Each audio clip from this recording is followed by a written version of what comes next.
Good morning. In our previous class on Indian polity, we had seen that India is a federation but with a unitary bias. We had also seen that the Indian political system is a three-tier system which functions on three levels: the central level, the state level, and the third tier which was added in 1992, the panchayati and the municipality level.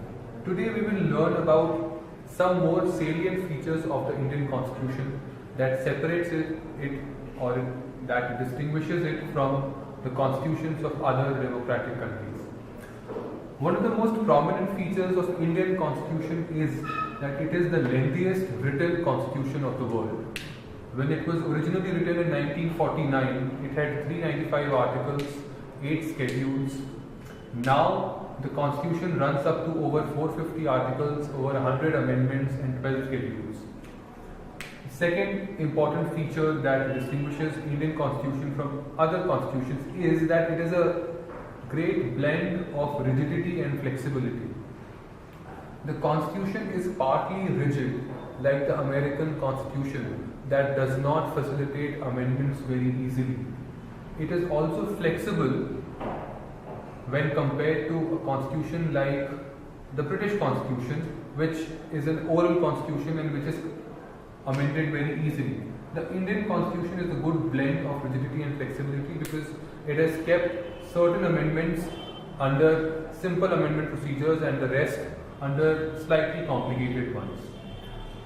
Third important salient feature of Indian Constitution is that it facilitates or provides for an integrated judiciary, which is very different from the American system.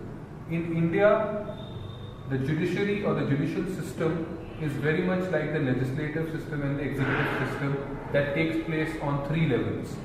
The central level, which provides for a Supreme Court, the state level that provides for high courts, and lower level courts like magistrate courts and district courts.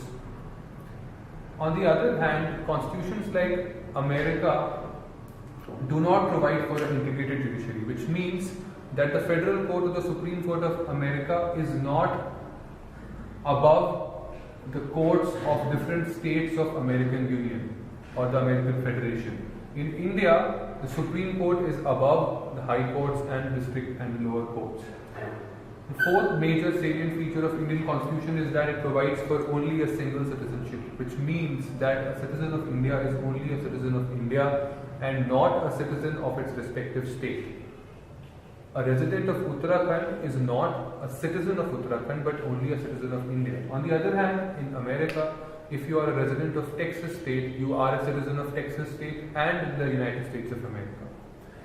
One of the features of Indian Constitution which it has been criticized for is one which provides for emergencies where the central government can overpower the state governments by imposing either the president's rule or a national emergency in case of war. In such circumstances, the fundamental rights of citizens are compromised. Thank you for watching.